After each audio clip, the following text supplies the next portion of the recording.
My son came home from school with a drawing of our family. Except in the picture, I was crossed out. And our neighbor was in my place. I asked him why. He said, "Because she said she's my real mommy?" I thought it was just pretend. Until I found a baby photo album in our neighbor's trash, full of pictures of my son. At first, I thought she'd just taken them off social media. But then I noticed one photo was taken in the hospital room before I'd even held him. We live in Harrisonburg, Virginia. My name's Rachel. I'm 34. I have one son, Caleb. He's 6 now. We moved to Brookside Drive 5 years ago, right before Caleb was born.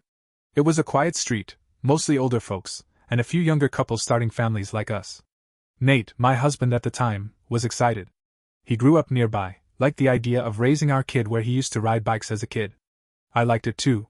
Simple, peaceful. Our neighbor across the street, Melanie, was one of the first to introduce herself. She was in her mid-30s, no kids, lived alone. She was sweet at first. Always smiling. Brought us muffins. Told us if we ever needed anything, she was right there. I had just had Caleb and was recovering from a hard C-section, and Nate was working long shifts at the tire plant. Melanie would show up with food, offer to run errands, sometimes just sit with Caleb while I took a shower or nap. I was too tired to question it. She said she had a niece she helped raise and missed having kids around. I believed her. Over time, she got too involved. She'd asked to take Caleb for walks, offer to babysit more than seemed normal. Once, I caught her humming a lullaby to him that I didn't know, like it was something they shared.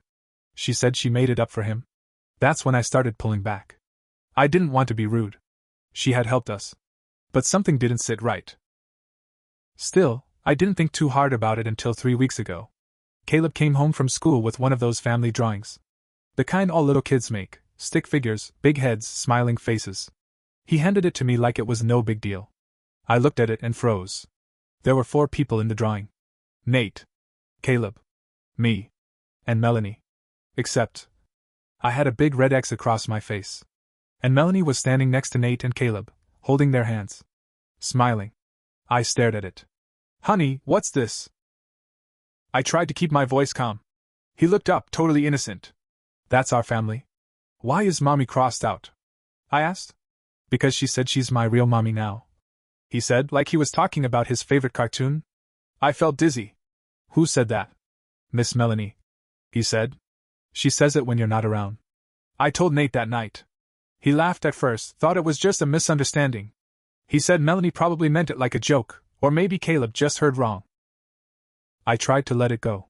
Maybe she said something stupid, and my kid didn't get it. But I couldn't stop thinking about it. 2 days later, I was taking out the trash when I saw Melanie's garbage bins by the street.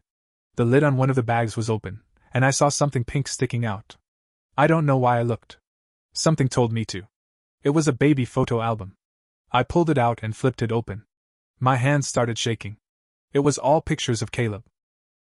At first, I figured maybe she downloaded them off my Facebook. There were a few from his birthday, some holiday shots. But then I saw ones I'd never posted. Pictures taken through her fence, of Caleb on the swing, playing in the yard, even sitting at the dinner table through our kitchen window. Then I saw that picture. Caleb as a newborn. His skin still white with vernix. Eyes closed. Tiny fists in the air. Being held in someone's arms. But not my arms. I know that because I hadn't even held him yet when he looked like that. I had complications during delivery. They took him out and rushed him away for tests. I didn't touch him for hours. So how the hell did Melanie get that picture? I ran back inside. Locked the door. Sat on the couch and cried. Later that night, I showed Nate the album. He went pale. That's messed up," he said. "Did you let her visit us in the hospital?" He looked away. "She stopped by, yeah? You were knocked out." I thought she was being nice. She asked to hold Caleb. Just for a second. "You let her hold him before I did." I didn't know she was gonna turn into this.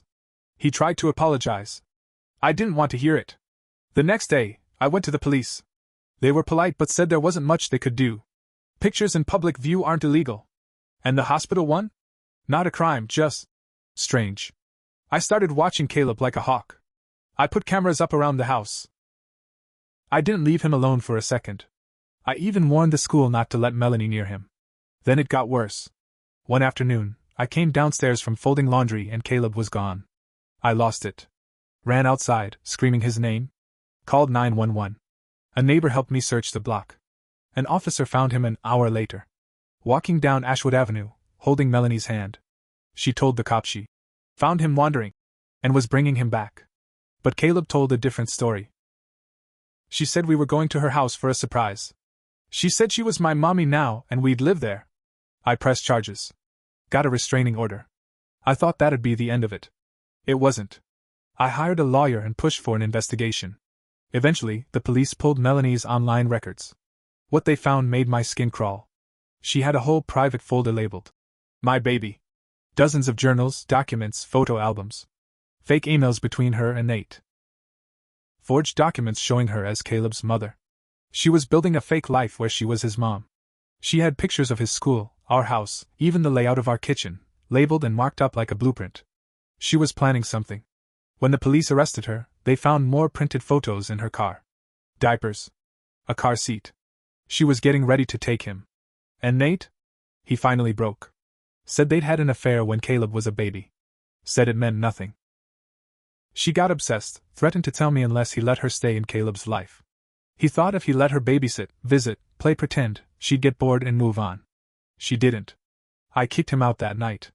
Filed for divorce. Got full custody.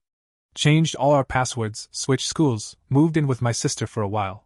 But even that wasn't enough for me. She tried to steal my son. She tried to erase me. Now it's my turn. After Melanie's arrest, I thought maybe it was finally over. But 2 weeks later, I got a letter in the mail. No return address. Just my name written in neat, careful letters.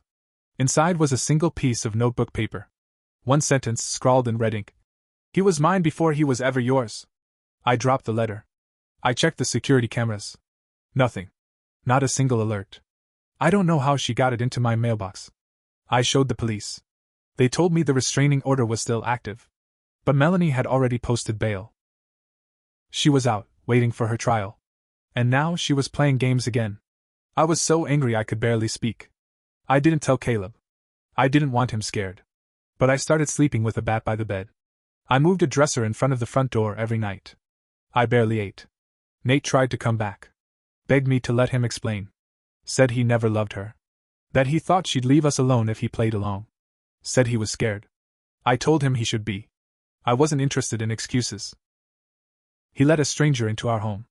Into our son's life. And when she got too close, he looked the other way. I didn't just want Melanie gone. I wanted her destroyed. I hired a second lawyer. Not just for custody. I wanted to sue her. For emotional distress. For harassment. For stalking. I wanted to take every dollar she had. That's when I found out something I hadn't known before. Melanie used to work at the hospital where I gave birth. Not as a nurse. Not in maternity. She worked in admin. Records department. My hands went cold. That's how she got in the room. That's how she knew which room we were in. She wasn't just a neighbor. She'd been watching us since the day Caleb was born. She must have recognized Nate when we moved in. Or maybe she never stopped watching him. I don't know.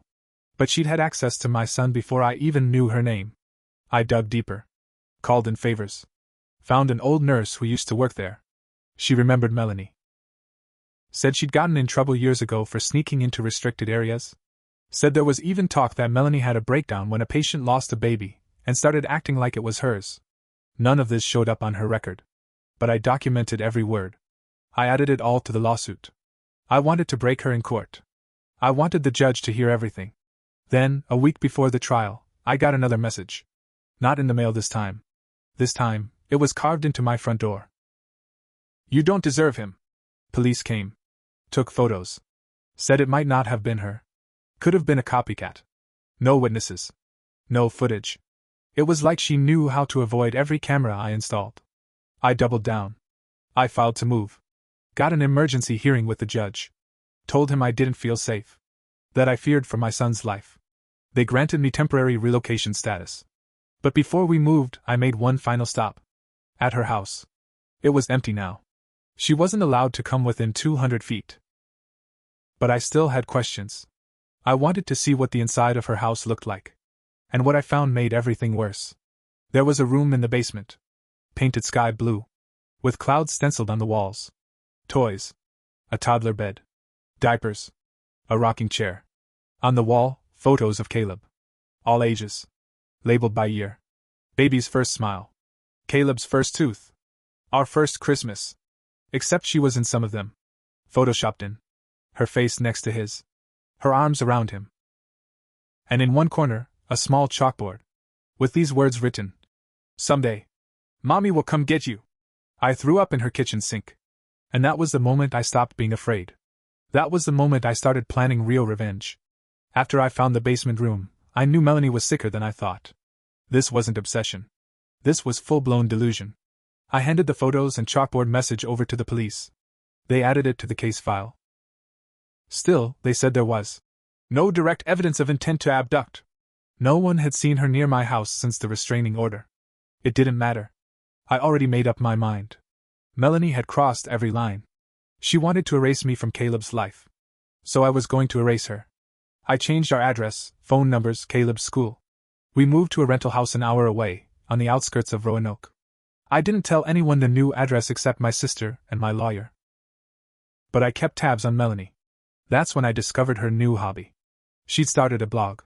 It was under a fake name, Hope from Others, but the pictures gave her away. She wrote stories. Long, emotional blog posts about losing her son to the system. About fighting a cruel woman who stole her child. And how one day truth would come out. She had thousands of followers. Most of them didn't know who she was talking about. But some did. Some locals. Some women she'd met through Facebook parenting groups. They cheered her on. Called me evil. Said she was a hero for fighting for her stolen child. One woman even commented, "If I were you, I'd take him back. Don't wait for permission. Real moms fight." That comment had over 50 likes. I copied every post. Every comment. Sent it to my lawyer. We filed a motion to include it as part of our lawsuit. But I did more than that. I made my own blog. Anonymous. Simple. Titled, "The Woman Who Stole My Baby's Face." I told the truth. Every detail. Every file. Every court record. Every lie Melanie had told. I uploaded her fake photos. The basement pictures. The "Mommy will come get you" chalkboard. Then I dropped the link into every single one of her blog's comment sections. I emailed it to her followers. I posted it in parenting groups under a burner account. Within days, her site was flooded. People started asking questions. The tone shifted. "Wait, is this true? Why is there a chalkboard that says Mommy will come get you?" I think I found her real name in the court records. Then it happened. One of her former coworkers from the hospital posted a comment. I remember her. She got fired for sneaking into maternity wards. We thought she was just weird. This is next level crazy. Her blog got shut down within a week. She posted a desperate live stream, crying, blaming online trolls. Said she was being harassed. Said people were trying to erase her voice. I wasn't done. I sent the full blog archive to the judge handling the civil case. The trial date got moved up. But Melanie wasn't at the next hearing. Her lawyer showed up instead. Said she'd been admitted to a mental health facility. Claimed she was undergoing treatment and couldn't appear. It smelled like a stunt. But the court agreed to a continuance. I walked out of that courthouse shaking. Not because I was afraid. Because I realized what she was doing. She was going to try the insanity plea. Dodge punishment. Hide behind treatment. Wait for the heat to die down. And when it did, she'd try again. I couldn't allow that. So I started digging deeper. And what I found next? Changed everything. There was another child. I didn't believe it at first.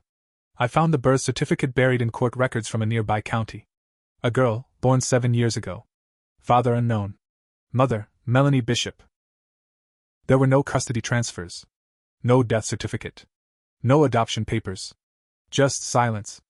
I tracked it down with the help of a friend who worked for Child Protective Services. It took some pushing. Some bending of rules. But when she called me one night with a quiet voice and said, "You were right," my stomach turned. Melanie had a daughter. Had. CPS records showed that child was removed from Melanie's custody at age 2. Severe neglect. Emotional instability. She'd been placed in foster care, adopted out of state. Melanie lost her once. And I was certain she'd never forgiven the system. Never forgiven herself. So when she saw Caleb, my sweet boy, it all started again. She decided he was her second chance. And Nate, my coward of a husband, gave her an opening. I stood in my kitchen that night shaking, gripping the countertop so hard my fingers went numb. I thought I had all the facts. I thought I'd seen the worst of her. But now I knew. Melanie didn't just want my life. She was trying to rewrite her own. I went back to the courthouse. I pushed for expedited judgment. I brought the hospital photos, the basement pictures, the blog, the CPS file, everything. When Melanie's attorney tried to plead diminished responsibility, I stood and told the judge something I never thought I would. Your Honor, I believe Melanie Bishop is fully aware of what she's doing. She isn't out of control. She's in control. She's planned this for years. And if she's not stopped, she will try again. That was the first time I ever saw the judge look scared. He ordered a psychological evaluation by an independent third party. When the results came back? Delusional disorder. Not enough to declare her unfit. Just enough to make her dangerous. The court found in my favor. Melanie lost the case. She was barred from any contact with my son, with me, or with any child without a mental health clearance and court approval. Her blog was taken down permanently. She was fined for defamation, harassment, and emotional damages. She'll be paying me for the rest of her life. But that's not the end. Because I did something else. I leaked the court documents to the hospital where she used to work. And the school board, where she'd recently applied for a part-time aide position. And the local news. They didn't use her name, but the story was out. Local woman accused of trying to replace another mother. Court records reveal obsession, stalking, forgery. It spread fast. Her face, her real face, was out there. No more hiding. And Nate? He thought I'd stop at Melanie. I didn't. I sent the same packet of documents to his boss at the tire plant. Not because he did anything illegal, but because I wanted every part of his life to fall apart like mine did. Turns out his affair violated company ethics. He was let go 2 days later. I sent copies to his parents too. They always called me dramatic. They don't anymore. He lives in a one-bedroom now, outside Staunton. He gets Caleb every other weekend. Caleb doesn't ask for him much. We're okay, Caleb and me. We don't live in fear now. We live quiet. Careful. The locks are new. The cameras stay up. I don't post photos online anymore. But I still keep the photo album I found in Melanie's trash. Not because I want to remember her. But because I need to. Because there are people out there like her. People who smile, bake muffins, offer to babysit, and wait for the moment when you're tired, distracted, desperate. She tried to take my son. She tried to erase me. I didn't just stop her. I destroyed her. And I'll never let anyone come near him like that again.